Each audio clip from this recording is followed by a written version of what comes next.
ഇന്നലെ ജി സുധാകരനായിരുന്നു താരമെങ്കിൽ ഇന്നത്തെ താരം പി കെ ശശിയാണ്. CPM നേതൃത്വത്തെ വെല്ലുവിളിച്ചുകൊണ്ട് അതിരൂക്ഷമായി വിമർശിച്ചുകൊണ്ടാണ് ഇന്ന് P K Sasi വേദിയിലെത്തിയത്.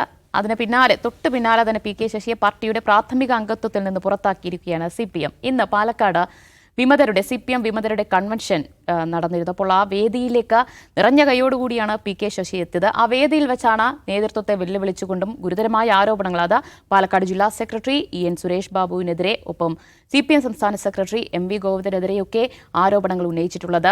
EN Suresh Babu ആണ് ഗൂഢാലോചന, തനിക്കെതിരായ ആരോപണങ്ങൾക്ക് പിന്നിൽ വലിയ ഗൂഢാലോചന നടത്തുന്ന അയാൾ സ്പിരിറ്റ് കടത്തുകാരനാണ്, അങ്ങനെയുള്ള ഒരാളെയാണ് ജില്ലാ സെക്രട്ടറി സ്ഥാനത്തിരുത്തിയത് എന്ന അതിരൂക്ഷമായ വിമർശനം പി കെ ശശിയുടെ ഭാഗത്തുനിന്നുണ്ടായിട്ടുണ്ട്. അതുപോലെ തന്നെ MV ഗോവിന്ദനെ ലക്ഷ്യമിട്ടുകൊണ്ടും ചില പ്രതികരണങ്ങൾ നടത്തിയിട്ടുണ്ട്. കാരണം കോടിയേരി ജീവിച്ചിരുന്നുവെങ്കിൽ ഇങ്ങനെയൊരു ശൂന്യത പാർട്ടിക്കുള്ളിൽ ഉണ്ടാകില്ലായിരുന്നു, എല്ലാവരും ചേർത്ത് നിർത്തിയേനെ എന്നുകൂടി MV ഗോവിന്ദനെ ലക്ഷ്യമിട്ടുകൊണ്ട് പി കെ ശശി പറഞ്ഞിട്ടുണ്ട്.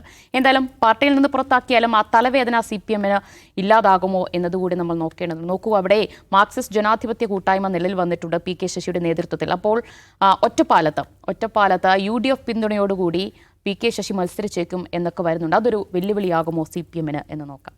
ജമിക്ക് എന്താ തോന്നുന്നത്? പി കെ ശശി ഒരു വെല്ലുവിളിയാകുമോ CPM-ന്? പി കെ ശശിക്ക് CPM-ന് വെല്ലുവിളിയാണെന്നുള്ളത് നിൽക്കട്ടെ, ഈ ഒരു മാൻഡ്രേക്കിന്റെ പ്രതിമ കോൺഗ്രസ് ഏറ്റെടുക്കാൻ തീരുമാനിച്ചെന്നുള്ളതാണ് ഇതിനകത്ത് ഏറ്റവും ദയനീയമായ അവസ്ഥ. അതായത് CPM-ന്റെ ജില്ലാ സെക്രട്ടറി പറഞ്ഞ പോലെ ഇനിയിപ്പോൾ പീഡനത്തിൻ്റെ തീവ്രത VD സൈസിന് അളക്കട്ടെ എന്നാണ് പറഞ്ഞത്. അതാണ് അതിൻ്റെ ഉത്തരം. കഴിഞ്ഞ 2-3 വർഷമായി CPM-ന്റെ എതിരെയുള്ള ആരോപണങ്ങളിൽ എപ്പോഴും കോൺഗ്രസ് ഉപയോഗിച്ചിരുന്ന ഒരു പ്രധാനപ്പെട്ട പേരാണ് രണ്ട് ശശിമാർ. രാഹുൽ മാങ്കൂട്ടത്തിലിൻ്റെ ആരോപണം വരുമ്പോൾ നിങ്ങളുടെ കൂടെ ഉണ്ടല്ലോ 2 ശശി, ഈ ഓരോ ശശികളുടെയും പീഡനത്തിൻ്റെ തീവ്രത കുറവാണെന്ന് പറഞ്ഞ് ഇതേ നാണയത്തിൽ അടിച്ചുകൊണ്ടിരുന്നതാണ്.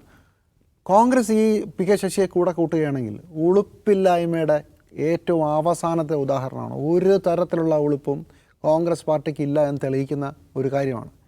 പി കെ ശശിയെപ്പോലെ ഒരാളെ ചുമക്കേണ്ട ഗതികേട് കോൺഗ്രസിനുണ്ടെങ്കിൽ അവർ എന്തിൻ്റെ പേരിലാണ് ജനങ്ങൾ വോട്ട് ചോദിക്കുക? കഴിഞ്ഞ 2 വർഷവും അതിന് മുമ്പും മുതലും രാഹുൽ മാങ്കൂട്ടത്തിൻ്റെ കേസ് വരുന്നതിന് മുമ്പും വളരെ ശക്തമായി ഇയാൾക്കെതിരെയുള്ള ആക്ഷേപങ്ങളെല്ലാം ഉന്നയിച്ചുകൊണ്ടിരുന്ന ഒരു പാർട്ടിയാണ് കോൺഗ്രസ്. ആ കോൺഗ്രസ് ഇപ്പോൾ ഞാൻ മനസ്സിലാക്കുന്നത് പി കെ ശശി അവിടുത്തെ കോൺഗ്രസ് നേതൃത്വത്തെയൊക്കെ വിളിച്ചിട്ട് തമാശ എന്ന് പറഞ്ഞാൽ ഒറ്റപ്പാലത്ത് കോൺഗ്രസിൻ്റെ സ്ഥാനാർത്ഥി, പേര് ഞാൻ പറഞ്ഞില്ല, സ്ഥാനാർത്ഥിയാണെന്ന് ഏതാണ്ട് ഉറപ്പിച്ചിരുന്ന ആളെ വിളിച്ചിട്ട് ഞാൻ മത്സരിക്കാൻ പോവാണ്, അപ്പം ഞങ്ങൾ അങ്ങനെ തീരുമാനിച്ചില്ലല്ലോ, അല്ല കോൺഗ്രസ് തീരുമാനിച്ചിട്ടുണ്ട്, നിങ്ങളെ വേറെ അറിയിച്ചോളും എന്ന് പി കെ ശശി പറഞ്ഞു എന്നാണ് കേൾക്കുന്നത്. അപ്പോൾ എല്ലാം സെറ്റായിരിക്കുകയാണ്. എന്തിൻ്റെ ആവശ്യമാണ് കോൺഗ്രസ് എന്നുള്ള ഒന്നാമത്തെ ചോദ്യം. 2 CPM-ൻ്റെ കാര്യമാണ്. ഇത് വേണം. പി കെ ശശി ഒരു കാര്യം, പി കെ ശശിയെക്കുറിച്ച് പറയുന്നത് എപ്പോഴും എന്തെങ്കിലുമൊക്കെ പ്രശ്നം ഉണ്ടാക്കിക്കൊണ്ടേയിരിക്കും. ഇന്ന് CPM-ൻ്റെ സംസ്ഥാന ജില്ലാ സെക്രട്ടറി പറഞ്ഞ ഒരു കാര്യം, SFI കാലം മുതലേ പ്രശ്നം ഉണ്ടാക്കും, നടപടി വാങ്ങിക്കും, പിന്നെ തിരിച്ചു വരും, കയറി വരും എന്നൊക്കെയാണ്. പക്ഷെ അതൊന്നുമല്ല, വളരെ ഗൗരവമായി ഇയാൾക്കെതിരായ ആക്ഷേപം ഉണ്ടാകുകയും ഇയാൾ കഴിഞ്ഞ തവണ 2016 MLA ആയിരുന്ന ആളാണ്. ആ പദവി അയാൾക്ക് ഇലക്ഷൻ സീറ്റ് നിഷേധിച്ചു. എന്നിട്ട് അതിലും വലിയൊരു പദവിയായ KTDCയുടെ ചെയർപേഴ്സൺ പദവി കൊടുത്തു. ഇത് ആരെ പേടിച്ചിട്ടാണ്? CPM-ൽ നമ്മൾ ഇങ്ങനത്തെ പല വിചിത്രമായ പല സാധനങ്ങളും കാണാം. ശബരിമലയിലെ യുവതി പ്രവേശ സമയത്ത് വളരെ വലിയ പ്രശ്നം ഉണ്ടാകുമ്പോൾ CPM നയത്തെ പരസ്യമായി വെല്ലുവിളിച്ച ഒരാളായിരുന്നു പത്മകുമാർ എന്നാണ് നമ്മളൊക്കെ കേട്ടിട്ടുള്ളത്. അതേ പത്മകുമാർ പോലീസ് അന്വേഷണ സംഘം തെളിവോട് കൂടിയെന്ന് വേണമെങ്കിൽ പറയാൻ രീതിയിൽ പിടിച്ച് 10-90 ദിവസം ജയിലിലിടുമ്പോൾ അയാൾക്കെതിരെ നടപടിയെടുക്കാൻ തയ്യാറാകുന്നില്ല പാർട്ടി. പി കെ ശശിക്കെതിരെ അച്ചടക്ക നടപടിയെടുക്കുന്നു, പി കെ ശശിക്ക് MLA സ്ഥാനം നിഷേധിക്കുന്നു, എന്നിട്ട് പിടിച്ച് KTDCയുടെ ചെയർപേഴ്സൺ ആക്കുന്നു. വല്ലാത്ത വൈചിത്രങ്ങളാണ്. നേരത്തെ പറഞ്ഞ നിതീഷ് കുമാറിൻ്റെ കേസുമായിട്ടൊക്കെ നമുക്കിതിനെ കണക്ട് ചെയ്യാമെന്ന് എനിക്കറിയില്ല. ഇത് വേറെന്തോ ഒരു സ്റ്റോറി, നമുക്ക് മനസ്സിലാവാത്തൊരു സ്റ്റോറിയാണ്. ഇത്തരം ആളുകളെ ചുമന്നതിലൂടെ ഇനിയിപ്പോൾ CPM-ൻ്റെ പ്രശ്നമുണ്ട്. എന്ത് പറയും പി കെ ശശിക്കെതിരെ? പി കെ ശശിക്കെതിരെ ഇപ്പോൾ തീവ്രത നിങ്ങൾ അളന്നോളൂ എന്നൊക്കെ അങ്ങോട്ട് പറയാമെങ്കിലും ഇത്രയും കാലം ഇത് അത്ര തീവ്രതയല്ലെന്നും പി കെ ശശി ഗംഭീര കക്ഷിയാണെന്നും KTDCയുടെ ചെയർപേഴ്സൺ എന്ന പദവിയിലിരിക്കാൻ യോഗ്യനായ മനുഷ്യനാണെന്നും പറഞ്ഞാണല്ലോ communist party of India Marxist. ആ സംവിധാനത്തിൽ നിന്ന് പുറത്തുപോയി അയാൾ ഒറ്റപ്പാലത്ത് മത്സരിക്കുന്നു ഇരിക്കട്ടെ. ഒറ്റപ്പാലത്ത് CPM-ൻ്റെ സിറ്റിംഗ് സീറ്റാണ്, 15,000 വോട്ടിൻ്റെ ഭൂരിപക്ഷമുണ്ട്, അതൊക്കെ ശരി. സൈറനാണ് കഴിഞ്ഞ അവിടെ തോറ്റത്. അവിടെ പി കെ ശശി വന്നു തന്നെ ഇരിക്കട്ടെ. എന്ത് പറഞ്ഞിട്ടാണ് ഇയാൾക്കെതിരെ നിങ്ങൾ ക്യാമ്പയിൻ നടത്തുക? നിങ്ങൾ പുറത്താക്കിയിട്ടല്ല, നിങ്ങളെ തെറി വിളിച്ച് നിങ്ങളിൽ നിന്ന് പുറത്തു പോയ ഒരാളെ ഒരു ടോക്കൺ ആയിട്ടാണ് ഇപ്പോൾ പുറത്താക്കി എന്ന് പറഞ്ഞിട്ട് ചന്ദ്രബാബു പ്രഖ്യാപിച്ചിരിക്കുന്നത്.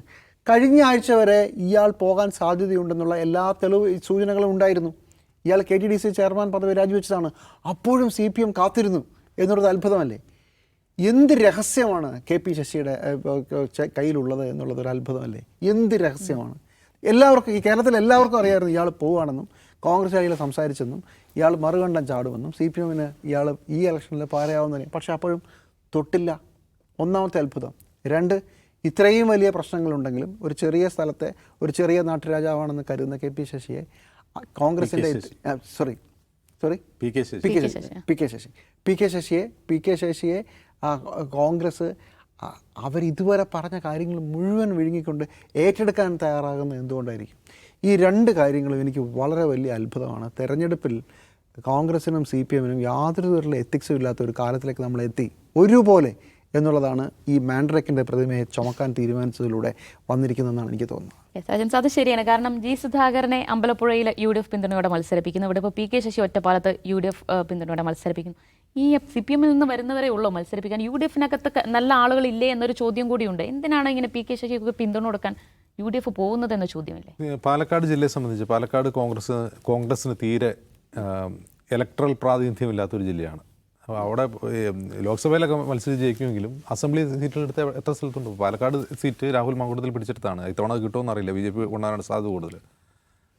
ഒരിടത്തും ഇല്ല. പിന്നെയുള്ള ലീഗാണ് മണ്ണാർക്കാട്. അപ്പോൾ എന്നാൽ നേരത്തെ അവിടെ ജയിച്ചു പോകുന്ന സ്ഥലങ്ങളാണ്. ഇപ്പോൾ നെന്മാറയൊക്കെ നെന്മാറ പോലുള്ള മണ്ഡലങ്ങൾ ജയിച്ചിട്ട് ചിറ്റൂര് ജയിച്ചിട്ടുണ്ട്. പിന്നെ ജയിക്കാൻ കഴിയുന്നില്ല. അപ്പോൾ ഏത് വിധേനയും ജയിക്കുക, സീറ്റ് പിടിക്കുക എന്നുള്ളതാണ് കോൺഗ്രസിൻ്റെ ലക്ഷ്യം. അങ്ങനെ നോക്കുമ്പോൾ PK ശശി ഒരു ഓപ്ഷനാണോ? അവരുടെ മുമ്പിൽ ഒരു ഓപ്ഷൻ വരുവാണ്. ശശിയെ സംബന്ധിച്ച് ശശിക്ക് ജനപിന്തുണയുള്ളൊരു നേതാവാണ് അദ്ദേഹം. ജനങ്ങളറിയുന്ന ജനപിന്തുണയുള്ള നേതാവാണ്. ഇപ്പോൾ മണ്ണാർക്കാടാണെങ്കിലും ഒറ്റപ്പാലത്താണെങ്കിലും ഷൊർണൂരാണെങ്കിലും ഈ 3 മണ്ഡലങ്ങളിലും ശശി ഒരു ഘടകമാണ്. അയാൾ നല്ലതോ ചീത്തയോ, നല്ല നേതാവോ മോശം നേതാവോ ഒന്നും അല്ല കാര്യം. അവിടെ വോട്ട് കിട്ടാൻ അയാളൊരു ഘടകമാണ്. അത് CPM തിരിച്ചറിഞ്ഞുകൊണ്ടാണ് അദ്ദേഹത്തെ പുറത്താക്കാതിരുന്നത്. ശശിയെ ഇതുവരെയും പുറത്താക്കാതിരുന്നത് കൊണ്ടാണ്. പിന്നെ കോൺഗ്രസ് എനിക്ക് തോന്നുന്നില്ല UDF മെമ്പറാക്കുമെന്നോ അദ്ദേഹത്തിൻ്റെ നേതൃത്വത്തിലുള്ള ഒരു വിമത CPM ഗ്രൂപ്പിന് RMP പോലെ UDFൻ്റെ അസോസിയേറ്റ് ആക്കുമെന്നോ ഞാൻ കരുതുന്നില്ല. പക്ഷേ ശശി മത്സരിക്കുകയാണെങ്കിൽ അവിടെ പിന്തുണ കൊടുത്തുകൊണ്ട് മത്സരരംഗത്ത് മാറി നിൽക്കാനാണ് സാധ്യത. അപ്പോൾ CPMനെ സംബന്ധിച്ച് LDFനെയും CPMൻ്റെ ഒരു സീറ്റെങ്കിലും കുറയ്ക്കാൻ സാധിക്കും എന്നുള്ളതായിരിക്കും. ഇനി UDFിലെടുക്കുകയോ UDF പരസ്യമായി പിന്തുണയ്ക്കുകയോ അദ്ദേഹത്തിൻ്റെ ഒരു പാർട്ടി ഉണ്ടാക്കുകയോ കോൺഗ്രസ് അങ്ങനെയുള്ള സിറ്റുവേഷൻ വന്നു കഴിഞ്ഞാൽ ഈ നേരത്തെ ജിമ്മി പറഞ്ഞ പീഡന ആരോപണം അത് കഴിഞ്ഞ കാലങ്ങളിൽ മുഴുവനായും കോൺഗ്രസ് ഏറ്റവും ശക്തമായി CPMനെ ആക്രമിക്കാൻ ഉപയോഗിച്ച ഘടകമാണ് ശശിക്കെതിരെയുള്ള പീഡന പരാതി. അത് അവരെ വിഴുങ്ങേണ്ടി വരും. ആ വിഴുങ്ങേണ്ടി വരിക എന്ന് പറഞ്ഞാൽ ഈ ഇലക്ഷൻ സമയത്ത് പ്രത്യേകിച്ചും അത് കോൺഗ്രസിനെ വലിയ തോതിൽ പ്രതിരോധത്തിലാക്കാനാണ് സാധ്യത. പകരം അവരെന്ത് ചെയ്യും? പുറത്തു നിന്ന് പിന്തുണയ്ക്കും. ഇപ്പോൾ RMPയൊക്കെ കൂടെ കൂട്ടിയ പോലെ അത്ര പോലും ഇല്ലാത്ത രീതിയിൽ എന്തെങ്കിലും ഒരു അഡ്ജസ്റ്റ്മെന്റ് ഉണ്ടാക്കി ഒരു അസോസിയേറ്റ് മെമ്പറോ അല്ലെങ്കിൽ എന്തെങ്കിലും പിന്തുണയൊക്കെ പറഞ്ഞുകൊണ്ട് ശശിയെ മത്സരിക്കും. അത് പറയേണ്ടി വരും. പക്ഷെ അവരത് ചെയ്യാനുള്ള കാരണം അത് മറ്റ് ചില മണ്ഡലങ്ങൾ കൂടി കോൺഗ്രസിന് അനുകൂലമാക്കി മാറ്റുമെന്നുള്ള തിരിച്ചറിവിലാണ്. അങ്ങനെ വലിയ തത്വാധിഷ്ഠിതമായ തെരഞ്ഞെടുപ്പ് നയമൊന്നും ആയിരിക്കില്ല UDFനെ കുറിയെന്നാണ് ഞാൻ മനസ്സിലാക്കുന്നത്. കാരണം കനകോലു എഫക്റ്റ് വളരെ പ്രധാനമാണ്. കനകോലുവിൻ്റെ ഉപദേശം കൂടി തേടിയിട്ടേ ഇത്തരം കാര്യങ്ങൾ കോൺഗ്രസ് തീരുമാനമെടുക്കൂ. ജയിക്കുക, ഏത് വിധേനയും ജയിക്കുക എന്നുള്ളതാണ് അവരുടെ ലക്ഷ്യം.